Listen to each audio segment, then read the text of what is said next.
We have time for some questions.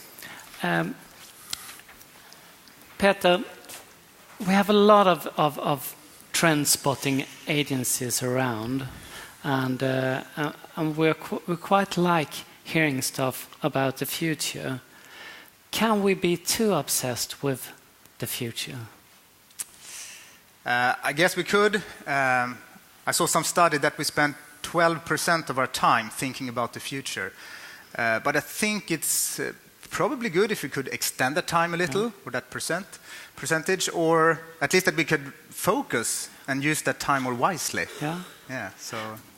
What's your view on this, Paul? Because you have a slightly different take on the subject. Yeah, I mean, in my experience, I guess I bet on a lot of things over the years that were so wrong. I kind of learned the hard way. And for me, it just goes back to the timeline that I spoke about. Yeah. That you can have an opinion about what's going to happen in 10 years' time, 20 years' time. Things like self-driving cars is like a perfect example. Like, what's the future of Halo and Uber and all these taxi apps? Yeah. It's actually probably something like self-driving cars. No taxi drivers at all. And then you have like a plan for the next 6 months. And just as things change around you, you just adapt that 6-month plan. That's like as good as advice as I can give anyone, because I just think it's almost impossible to predict. Yeah. So let's open up from questions from you guys. Anyone?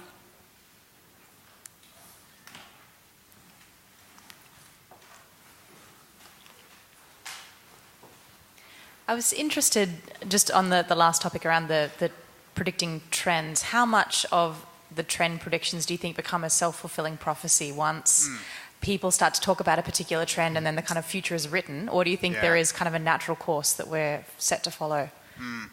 That's a good question.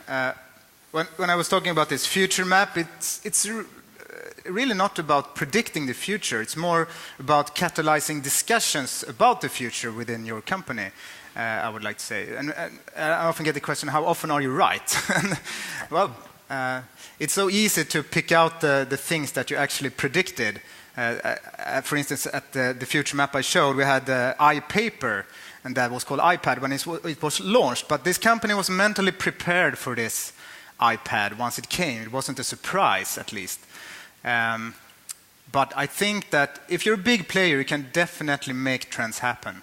But if you're a smaller player, there are so many things that you're influenced by. Do you have any examples of this trend making as a big player in the? Yeah, I mean, we could take the iPhone. I mean, setting the trend of smartphones. Or, I mean, I think it was back in 2008. A colleague of mine for the company I previously worked for, she said we had an internal trend spotting day, and she said, "What about this Twitter thing?" And we elderly men said, "What's that? We hadn't heard about it." But she spotted that, and of course, some of those networks or startups, they ended up being nothing. But it's difficult, really. It is. So I don't really answer the question. Is there a kind of a danger in the possibility of creating possible futures from the base of your influence as a big company?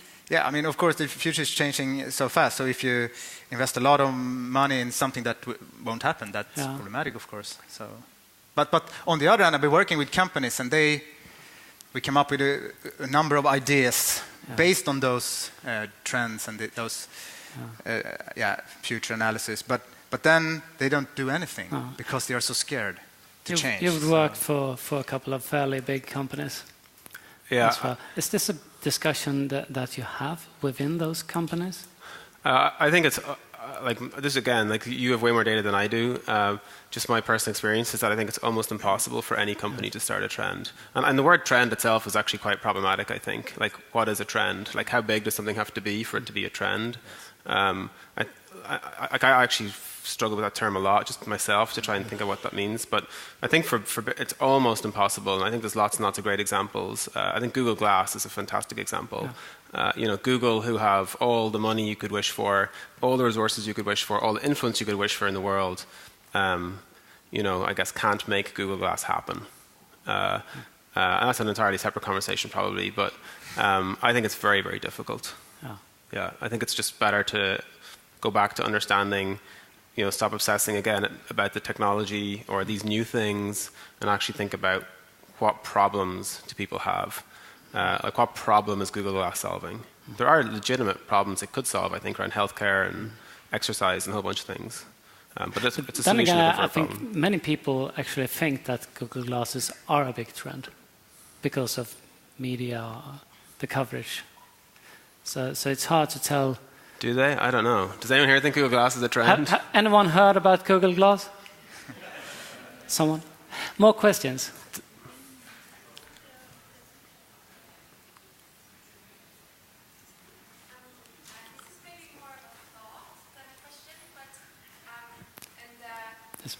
Thank you. This is maybe more of a thought than a question, but we can be looking at funny beards all day, but looking at solving world problems, do you think, well, in your perspective, do you think that companies should have more of a, let's see, a focus on society, how to change society, rather than just solving problems for individuals? And do you think that this is something that big companies should have in mind when, well, focusing on solving world problems? This is actually a question for both of you. So. Yeah. It's a really hard question to answer, honestly. Like, different companies have different missions, and some companies care a lot more about world problems than other things. Some companies do exist just to make money. Sad a thought as that might be. Again, like a lot of these things, like if you describe a world problem, like a lot of these things are at such an enormous scale. It's really difficult to say how you could solve that at a macro level. And any instances of these things that I've seen that have worked are much more at a local level, a smaller level. There's a whole bunch of things going on in the background here, but if you look, for example, like there's lots of studies on how information gets shared across Twitter and Facebook and things like that. And again, it's this myth that there are these big things that happen. In most of these cases, it's just many, many little things in aggregate can like start to shape something much, much bigger. It's just very, very hard, I think, for anyone to tackle something like, I don't know what real world problems are, like poverty or things like that. I think people just need to start local. I think companies should think of that from an employment perspective, because young people today expect them, I think, more or less to do something good for the society. So they don't just want to earn money. Okay. That's my Thank you so guess. much, Peter. Thank you so much, Paul, for coming. A big applause. Thank you.